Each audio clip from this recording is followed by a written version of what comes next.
안녕하세요, 박성동입니다. 짱이지 한약 25번째 시간 진행하겠습니다. 오늘은 한약자 중에서 감초에 대해서 한번 이야기를 해보겠습니다. 약방의 감초라는 이야기 들어보셨죠? 어떤 일에나 빠지지 않는 사람 또는 꼭 있어야 되는 재료나 물건 이런 것을 약방의 감초격이라고 합니다. 이렇게 약방의 감초라는 말이 생겨날 정도로 감초는 한약 처방을 구성하는 데 있어서 정말 쓰임새가 많은 약재입니다. 때문에 약초의 별명이 국노입니다. 나라국자, 노인노자를 써서 국노인데요. 이것은 이제 나라의 공이 많은 원로를 가리키는 거죠. 그러니까 원로가 하는 역할이 무엇입니까? 이미 나이가 많아서 공직에서는 은퇴를 했지만 나라에 어떤 혼란이 있거나 다툼이 있을 때 이렇게 다 아울러서 이렇게 조화롭게 만드는 게 이제 원로의 역할이잖아요. 바로 이게 감초가 어떤 처방에나 빠지지 않고 들어가게 됐던 것은 바로 이런 조화, 제각각인 약재의 성분을 조화롭게 만드는 것이 감초의 가장 큰 특성입니다. 그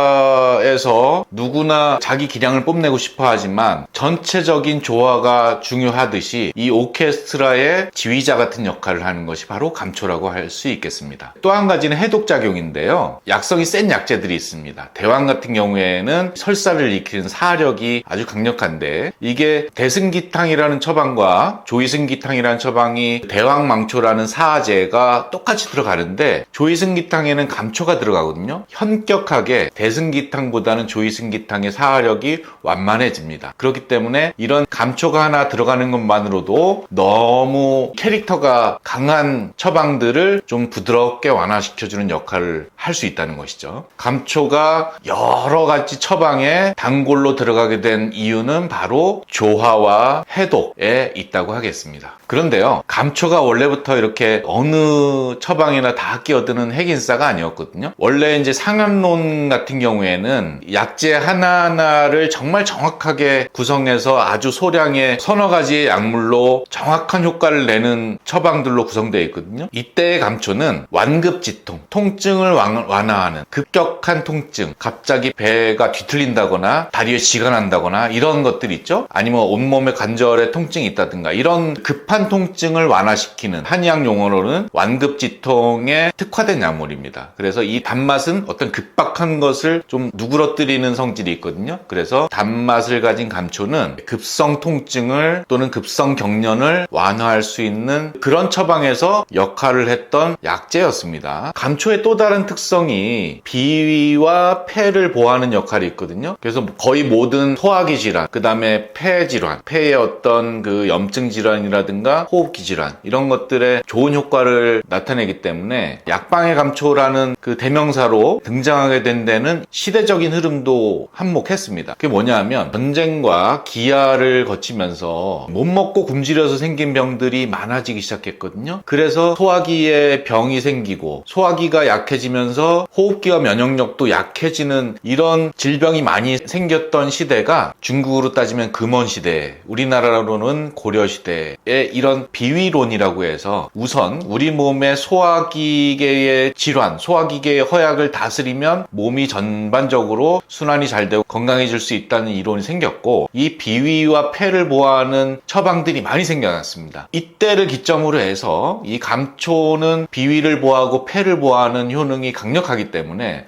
또 그 진액을 생성하고 염증을 없애는 소염작용도 강력하거든요. 네, 이런 특성을 빌어서 많은 처방에 들어가기 시작했던 것입니다. 우리나라의 보약 문화 있잖아요. 한약은 보약이다라는 인식이 강한데 이런 보약에는 필수적으로 감초가 들어갈 수밖에 없었던 것이죠. 그러니까 한약 처방하면 무조건 감초 이렇게 들어갔던 것이 바로 중세시대 이후 비위에 대한 처방이 늘어나고 보약 처방이 늘어나면서 감초는 드디어 핵인싸로 등장하게 됐던 것입니다. 자, 오늘 감초가 어디에나 끼어드는 약방의 감초가 되기까지 어떤 특성이 있는가를 알아봤습니다. 결국은 조화롭게 하는 것이 가장 큰 감초의 특성이라고 하겠습니다. 어떤 일에나 빠지지 않는 사람은 이유가 있죠. 모임을 둥글둥글하게 다 조화롭게 조절하면서 분위기도 그렇게 만들어가면서 여러 사람들에게 좋은 영향력을 주는 사람들이잖아요. 서로 다른 의견을 모아내고 또 좋은 방향으로 나아가는 나아갈 수 있도록 조절하는 사람. 한의학의 약재 감초도 한약 처방에서 그런 역할을 하고 있기 때문에 결국은 핵인싸가 되었다고 볼 수 있겠습니다. 저도 감초의 교훈을 마음 깊이 새기고 인싸가 될 수 있도록, 모든 사람에게 선한 영향력과 좋은 인상을 남길 수 있도록 더욱더 노력해야 된다는 생각을 가지면서 오늘 감초에 대한 이야기를 마치겠습니다. 감사합니다.